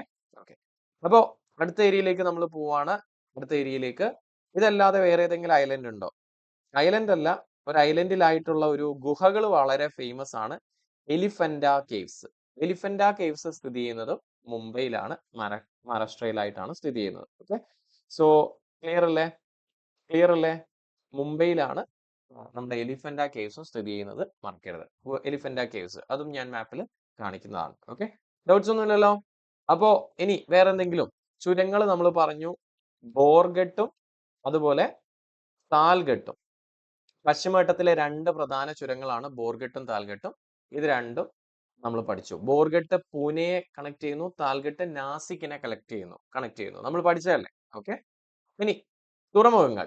നമുക്ക് 2 പ്രധാന തുറമുഖങ്ങൾ മുംബൈയിൽ കാണാൻ പറ്റും. നിങ്ങൾ ഇപ്പോൾ കണ്ടുകൊണ്ടിരിക്കുന്നത് ഇന്ത്യയിലെ ഏറ്റവും വലിയ തുറമുഖമായിട്ടുള്ള മസഗാവൻ അല്ലെങ്കിൽ മുംബൈ തുറമുഖമാണ്. ഓക്കെ, മുംബൈ പോർട്ട് ഇന്ത്യയിലെ ഏറ്റവും വലിയ മേജർ പോർട്ട്, അതായത് ഗവൺമെന്റിന്റെ അധീനതയിലുള്ള മേജർ പോർട്ട് അല്ലെങ്കിൽ പ്രധാന തുറമുഖമാണിത്. ഇതാണ് നമ്മുടെ മസഗാവൻ അല്ലെങ്കിൽ മുംബൈ പോർട്ട്. ഇതല്ലാതെ മറ്റൊരു തുറമുഖം കൂടിയുണ്ട്. അതിന്റെ പേരാണ് Jawaharlal Nehru port. Okay, Jawaharlal Nehru port. Jawaharlal Nehru പോർട്ടിന് മറ്റൊരു പേര് കൂടിയുണ്ട്, നവശെവ. ഓക്കെ, നവശെവ പോർട്ട് എന്ന് നിങ്ങൾ PSC ഒക്കെ പഠിച്ചിട്ടുണ്ടാവും. അത് ജവഹർലാൽ നെഹ്റു പോർട്ടാണ്. അപ്പൊ ഇങ്ങനെ 2 പോർട്ടുകൾ നമുക്ക് മുംബൈയിൽ കാണാൻ പറ്റും. ഇനി യെസ്, നമുക്കൊരു ടെമ്പിളിലേക്ക് പോകാം. മഹാരാഷ്ട്രയെ സംബന്ധിച്ചിടത്തോളം വളരെ ഇമ്പോർട്ടന്റ് ആയിട്ടുള്ള ഒരു സ്ഥലമാണിത്. അതായത് അജന്ത എല്ലോറ കേവ്സുകൾ അല്ലെ? അപ്പോ നിങ്ങൾ ഇതാ ഈ കാണുന്നത് അജന്ത കേവ് ആണ്. അജന്ത കേവിലെ എന്താണ് വളരെ പഴക്കം ചെന്ന ഒരു ടെമ്പിൾ ആണ് കാണുന്നത്. ഈ ടെമ്പിളിന്റെ പേര് കൈലാഷ് ടെമ്പിൾ എന്നാണ്. Okay, Kailash temple. അപ്പൊ നിങ്ങൾ ഈ കണ്ടുകൊണ്ടിരിക്കുന്നത് അജന്ത കേവ് ആണ്. ഈ അജന്ത കേവ് എന്ന് പറയുന്നത് ഇത് ചുറ്റുമുള്ള പല കേവ്സുകളാണ്. അതല്ലാതെ ഈ മലമുകളിൽ അവിടെ ഇവിടെയൊക്കെ ആയിട്ട് നമുക്ക് കേവ്സുകൾ കാണാൻ പറ്റും. ഇതിനെയാണ് നമ്മൾ യുനെസ്കോ പൈതൃക പട്ടികയിൽ ഉൾപ്പെട്ട നമ്മുടെ യുനെസ്കോ പൈതൃക പട്ടികയിൽ ഉൾപ്പെട്ട ഒരു സ്ഥലം കൂടിയാണ്. നമ്മുടെ ഹെറിറ്റേജ് ലിസ്റ്റ് കൂടി ഉൾപ്പെട്ട സ്ഥലമാണ് അജന്ത കേവ്, മറക്കരുത്. അപ്പൊ അജന്ത കേവിലെ കൈലാഷ് ടെമ്പിൾ ആണ് കാണുന്നത്. ഈ ടെമ്പിളിന്റെ പ്രത്യേകത എന്താ? എടാ, ഈ ഒരു എൻറ്റയർ ടെമ്പിൾ കോംപ്ലക്സ് ഒരൊറ്റ പാറയിൽ കൊത്തിയെടുത്തതാണ്. So it's a monolith. Okay, ഒരൊറ്റ ശിലയിൽ കൊത്തിയെടുത്തതാണ് ഈ ടെമ്പിൾ മുഴുവൻ. അതുകൊണ്ടാണ് അത് പാറയിൽ നിന്ന് താഴോട്ടേക്ക് ഇങ്ങനെ കൊത്തി ഉണ്ടാക്കിയതാണ് ഈ ഒരു ടെമ്പിൾ. അതാണ് ഇതിന്റെ പ്രത്യേകത. സോ വളരെ വലിയൊരു മോണോലിത്ത് ടെമ്പിൾ ആണ് നിങ്ങൾ ഈ കാണുന്നത്. ഇത് ഒരൊറ്റ കല്ലാണ്, വേറൊന്നുമല്ല. ഈ പാറ മുകളിൽ നിന്ന് ഈ പാറയിൽ നിന്ന് താഴോട്ടേക്ക് ഇങ്ങനെ കൊത്തിയെടുത്തതാണ്, കാർവ് ചെയ്തെടുത്തതാണ് ഈ ടെമ്പിൾ എന്നർത്ഥം. ഓക്കെ, അപ്പൊ നമ്മൾ അതും കഴിഞ്ഞു. ഇനി വീണ്ടും നമ്മൾ മുന്നോട്ട് പോവാണ്. അജന്ത കണ്ടു. ഇതാണ് നമ്മുടെ എല്ലോറ കേവ്സ്. അപ്പൊ ഇനി നമ്മൾ പോകുന്നത് എല്ലോറ കേവ്സിലേക്കാണ്. ഇത് എല്ലോറ കേവ്സ് ആണ്. അജന്ത കേവ്സിനെ കുറിച്ച് പറയുകയാണെങ്കിൽ 1-2 കാര്യങ്ങൾ ഞാൻ അജന്ത കേവ്സിനെ കുറിച്ച് പറയാം. ഇത് നമ്മുടെ ഹിന്ദുയിസവുമായി ബന്ധപ്പെട്ടിട്ടുള്ള, അതുപോലെ ബുദ്ധിസവുമായി ബന്ധപ്പെട്ടിട്ടുള്ള കേവ്സുകളാണ്. ബുദ്ധിസവും ഹിന്ദുയിസവും നമുക്ക് അജന്ത കേവ്സിൽ കാണാൻ പറ്റും എന്നാണ് പറയപ്പെടുന്നത്. മെയിൻലി ഹിന്ദുയിസം ആണ്. കൈലാഷ് ടെമ്പിൾ ഒക്കെ നമുക്ക് ഇവിടെ കാണാം. ഓക്കെ, ഇത് എന്താണ് BC സെക്കൻഡ് സെഞ്ചുറിയിലാണ്, അതായത് BC ഈ ഒരു കാലഘട്ടത്തിലാണ് ഇതിന്റെ പണി പൂർത്തിയാക്കിയത്, അല്ലെങ്കിൽ ഇതിന്റെ പണി ആരംഭിച്ചത്. അപ്പോ ഏകദേശം സെക്കൻഡ് സെഞ്ചുറി തൊട്ട് 400 AD വരെയൊക്കെ ഇതിന്റെ പല സമയത്തായിട്ട് ഇതിന്റെ നിർമ്മാണം തുടങ്ങിയിട്ടുണ്ട്. ഇനി എല്ലോറ കേവ്സ് ആണെങ്കിൽ around 600 BC to 1000 AD 600 AD to 1000 AD ഒരു കാലഘട്ടത്തിൽ ഉണ്ടാക്കിയ ബുദ്ധിസ്റ്റ് കേവുകളാണ്. ഓക്കെ, ബുദ്ധിസവുമാണ് ഈ കേവിന്റെ ഏറ്റവും വലിയ പ്രത്യേകത. ബുദ്ധിസം റിലേറ്റഡ് ആയിട്ടുള്ള കേവുകളാണ്. ഇത് ഒരുപാട് ബുദ്ധിസം റിലേറ്റഡ് ആയിട്ടുള്ള ചൈത്യാസും അതുപോലെ വിഹാരാസും, അതായത് ബുദ്ധിസ്റ്റ് സന്യാസികൾ താമസിക്കുന്ന വിഹാരാസും ചൈത്യാസും നമുക്ക് കാണാൻ പറ്റും. അതാണ് ഇതിന്റെ പ്രത്യേകത. അപ്പൊ ഇതാണ് നമ്മുടെ എൽനോറ കേവ്സ്. ഇത് രണ്ടും സ്ഥിതി ചെയ്യുന്ന ഏത് നഗരത്തിനടുത്ത? ഔറംഗാബാദ്. ഈ കാര്യവും നമ്മൾ പറഞ്ഞതാണ്. ഇവിടെ കണ്ടില്ലേ, ഇതാണ് നമ്മുടെ എല്ലോറ കേവ്സ്. സോ ക്ലിയർ അല്ലേ? അപ്പൊ നമുക്ക് വീണ്ടും മുന്നോട്ട് പോവാം. ഇനി നമുക്ക് ഏറ്റവും അവസാനത്തെ ഭാഗത്തേക്ക് വരുവാണ്. അതായത് ഇവിടെയുള്ള കലാരൂപങ്ങൾ, ഏറ്റവും പ്രധാനപ്പെട്ട കലാരൂപങ്ങൾ. മഹാരാഷ്ട്രയുമായി ബന്ധപ്പെട്ട് ഒരുപാട് കലാരൂപങ്ങളുണ്ട്. അതിന് കാരണം മഹാരാഷ്ട്ര വലിയൊരു സംസ്ഥാനമാണ്, അല്ലെ? അതുകൊണ്ട് തന്നെ നമുക്ക് ആദ്യത്തെ കലാരൂപത്തെ കുറിച്ച് പഠിക്കാം. ഇതാണ് തമാശ. തമാശ മഹാരാഷ്ട്രയുമായി ബന്ധപ്പെട്ടിരിക്കുന്നു. മഹാരാഷ്ട്ര മാത്രമല്ല, തമാശ തന്നെ നമുക്ക് ഗോവയിലും തൊട്ടടുത്തുള്ള ഗുജറാത്തിലും മധ്യപ്രദേശിന്റെ ഭാഗങ്ങളിലൊക്കെ തമാശ കാണാൻ പറ്റും. ഇതേപോലെ മഹാരാഷ്ട്രയിലും തമാശയുണ്ട്. ഓക്കെ, ഇനി അടുത്തൊരു കലാരൂപമാണ് ലാവണി. ഇതും ഒരു ഡാൻസ് ഫോം ആണ്. അപ്പോൾ ലാവണി തീർച്ചയായും മഹാരാഷ്ട്രയിലെ മറ്റൊരു ഡാൻസ് ഫോം ആണ്, കലാരൂപമാണ്. ഓക്കെ, ഇനി മറ്റൊരു ഫോക്ക് ഡാൻസ് ആണ്, അതായത് ഫോക്ക് ഡാൻസ് ആണ്. നാടോടികളുടെ ഇടയിലൊക്കെയുള്ള ഒരു കലാരൂപമാണ് കോലി. കോലി, ഓക്കെ, കോലി അപ്പോൾ മഹാരാഷ്ട്രയിലാണ്, ആ കാര്യം മറക്കരുത്. നമ്മുടെ കോഹ്ലിനെ ആലോചിച്ചാൽ മതി, മഹാരാഷ്ട്ര മുംബൈയിലാണ്, വാങ്കഡയിലാണെന്ന് ആലോചിച്ചാൽ മതി. ഓക്കെ, സോ ക്ലിയർ അല്ലേ? കോഹ്ലി അപ്പോ മഹാരാഷ്ട്രയിലാണ്, മുംബൈയിലാണ്. ഓക്കെ, സോ ഇങ്ങനെ ആലോചിച്ചാൽ മതി. ഇനി ഏറ്റവും പ്രധാനപ്പെട്ട ഒരു മഹാരാഷ്ട്രയുടെ കലാരൂപമാണ് പോവാട. പോവാട ഇനി നിന്നുകൊണ്ടിരിക്കുന്ന ഈ പറഞ്ഞ കലാരൂപം പല വേദികളിലും, ഇന്ത്യയുടെ റിപ്പബ്ലിക് ഡേ പരേഡ് അടക്കമുള്ള പല വേദികളിലും പ്രദർശിപ്പിക്കുന്നതായിട്ട് നമ്മൾ കണ്ടിട്ടുണ്ട്. മഹാരാഷ്ട്രയിൽ ഒരു കലാരൂപമാണ് പോവാട. അപ്പൊ പോവാട, കോലി, അതുപോലെ ലാവണി, തമാശ.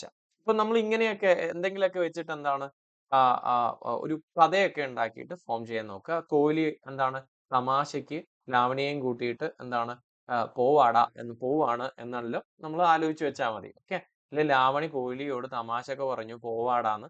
സോ ഇങ്ങനെയൊക്കെ നമ്മൾ എന്തെങ്കിലും കോഡോ കഥയൊക്കെ ഉപയോഗിച്ചിട്ട് ഓർത്തു വെക്കാൻ ശ്രമിക്കുക. This the best method. അപ്പൊ ഇത്രയും കാര്യങ്ങളാണ് മഹാരാഷ്ട്രയിൽ എനിക്ക് പറയാനുള്ളത്. ഇതല്ലാതെ രണ്ട് കാര്യങ്ങൾ കൂടി ഞാൻ പറയാം. നമുക്കറിയാം ഇതൊരു ഇൻഡസ്ട്രിയൽ സ്റ്റേറ്റ് ആണ്, എന്ന് വെച്ചാൽ ഒരുപാട് ഇൻഡസ്ട്രീസ് ഉള്ള സംസ്ഥാനമാണ്. അപ്പൊ തീർച്ചയായും നല്ലൊരു പവർ ബാക്കപ്പ് നമുക്ക് ഈ പറഞ്ഞ സംസ്ഥാനത്തിന് വേണം. എന്ന് വെച്ചാൽ എനർജി നല്ല രീതിയിൽ, ഊർജോൽപാദനം നന്നായിട്ട് ഉണ്ടാവണം. ആക്ച്വലി നമ്മുടെ ഇന്ത്യയുടെ പവർ ഹൗസ് എന്നാണ് നമ്മുടെ മഹാരാഷ്ട്ര അറിയപ്പെടുന്നത്. പവർ ഹൗസ് ഓഫ് ഇന്ത്യ എന്ന് വെച്ചാൽ ഒരുപാട് ഊർജോൽപാദനം ഇവിടെ നടക്കുന്നുണ്ട് എന്ന് അർത്ഥം. ഓക്കെ, അപ്പൊ അതില് ഏറ്റവും പ്രധാനപ്പെട്ട രണ്ട് പവർ പ്ലാന്റുകളെ കുറിച്ച് ഞാൻ പറയാം. ആദ്യത്തേതാണ് നമ്മുടെ Chandrapur thermal power plant. Chandrapur thermal power plant എപ്പോഴും PSC ചോദിക്കുന്ന എന്താണ് താപോർജ നിലയത്തിന് എക്സാമ്പിൾ ആണ്. താപോർജ നിലയം, അല്ലെ? താപോർജ നിലയത്തിന് എക്സാമ്പിൾ ആണ് ചന്ദ്രാപൂർ. ചന്ദ്രാപൂർ എവിടെയാ? മഹാരാഷ്ട്രയാണ്, നമ്മൾ പഠിച്ചു. ഇനി താപവൈദ്യുത മാത്രമല്ല, നമുക്ക് നല്ല രീതിയിൽ മഹാരാഷ്ട്രയിൽ ആണവ വൈദ്യുതി ഉൽപ്പാദിപ്പിക്കുന്നുണ്ട്. നമ്മുടെ ആണവ വൈദ്യുത നിലയമാണ് മഹാരാഷ്ട്രയിലെ Tarapur nuclear plant. Okay, Tarapur nuclear power plant എന്ന് വെച്ച് കഴിഞ്ഞാൽ ഇന്ത്യയുടെ ആണവ വൈദ്യുതി ഉണ്ടാക്കുന്ന ആണവോർജ നിലയം. ഓക്കെ, ആണവോർജ നിലയമാണ് താരാപൂർ. ഇത് ചേരുംപടി ചേർക്കാനും അതുപോലെ മാത്സ് ഫോളോയിങ്, അതായത് അല്ലെങ്കിൽ ചുവടെ കൊടുത്തിരിക്കുന്നതിൽ മഹാരാഷ്ട്രയിലെ പ്രധാനപ്പെട്ട എന്താണ് ആണവോർജ നിലയം ഏത് എന്നുള്ള രീതിയിലൊക്കെ ചോദിക്കാറുണ്ട്. എന്നിട്ട് എന്താണ് നറോറ, അതുപോലെ താരാപൂർ, കൂടൻകുളം എന്നുള്ള രീതിയിലൊക്കെ കാക്രപ്പാറ അല്ലെങ്കിൽ കൈഗ എന്നൊക്കെ പറഞ്ഞിട്ട് ഓപ്ഷൻസ് കൊടുക്കാറുണ്ട്. ഈ കൈഗയൊക്കെ കർണാടകയിലാണ്, അതുപോലെ കാക്രപ്പാറ ഗുജറാത്തിലാണ്. അപ്പോൾ നമ്മുടെ മഹാരാഷ്ട്രയിലുള്ളത് താരാപൂർ ആണ്. താരാപൂറും അതുപോലെ ചന്ദ്രാപൂറും. ചന്ദ്രാപൂർ എന്ന് പറയുന്നത് താപോർജ നിലയമാണ്, താരാപൂർ എന്ന് പറയുന്നത് ആണവോർജ നിലയമാണ്. സെറ്റ് അല്ലേ? അപ്പൊ മഹാരാഷ്ട്ര സെറ്റ് അല്ലേ? അപ്പോ പിന്നെ നിങ്ങൾ എന്താ ചെയ്യേണ്ടത്? Comment box. ഓക്കെ, കമന്റ് ബോക്സിൽ പോവുക, നിങ്ങൾ കമന്റ് ചെയ്യുക. അപ്പൊ നിങ്ങൾ ഇടുന്ന കമന്റ് ആയിരിക്കും സ്വാഭാവികമായിട്ട് എനിക്കുള്ള എന്താണ് മെയിൻ ആയിട്ടുള്ള ഈ ഒരു വീഡിയോയുടെ എന്താണ് പ്രൊമോഷനും മറ്റു കാര്യങ്ങളിലേക്ക് പോകുന്നത്. അപ്പോൾ നല്ല വ്യൂസ് വരണമെങ്കിൽ നല്ല രീതിയിൽ നിങ്ങൾ കമന്റ് ഇട്ട് കഴിഞ്ഞാൽ വ്യൂസ് വരും. വ്യൂസ് വന്നു കഴിഞ്ഞാൽ എനിക്ക് ഇതുപോലുള്ള സീരീസുകൾ എനിക്ക് കൂടുതൽ ചെയ്യാനുള്ള ഒരു ആവശ്യവും ഉണ്ടാക്കും. ഓക്കെ, തീർച്ചയായും അങ്ങനെയാണല്ലോ. സോ അടുത്ത വീഡിയോയിൽ കാണാം. അപ്പൊ നമ്മൾ ഇന്ന് മഹാരാഷ്ട്ര പഠിച്ചു. അടുത്ത ദിവസം നമ്മൾ എന്ത് പഠിക്കും? അടുത്ത സ്റ്റേറ്റ് മഹാരാഷ്ട്ര കഴിഞ്ഞ് കർണാടകയിലേക്ക് നമ്മൾ പോകും. ഓക്കെ, അപ്പൊ okay, thank you so much. Thank you for watching. Will see in the next session. Bye all of you. By.